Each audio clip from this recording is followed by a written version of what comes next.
Kati ya sauti zote unazozisikia kwa siku, sauti ya bosi wako, mwenzi wako, marafiki zako, mwenye nyumba wako, mitandao ya kijamii, iko sauti moja yenye uwezo wa kukufufua kutoka katika kaburi au kukuzika ukiwa uko hai.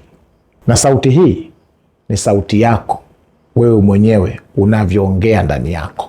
Zaburi 42 mstari wa 5 na ikarudiwa wa 11, anasema, nafsi yangu, kwa nini kuinama?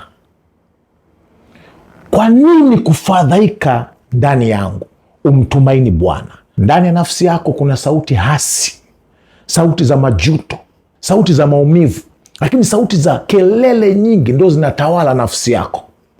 Wakati umefika, anza kuongea na nafsi yako. Sio wakati wote kutakuwa na watu wa kukutia moyo. Kuna wakati hata mchungaji unategemea akutie moyo, naye anatafuta kutiwa moyo. Sema kama alivyosema mtunga Zaburi, nafsi yangu, kwa nini kuinama? Kwa nini kunyong'onyea? Kwa nini kukata tamaa?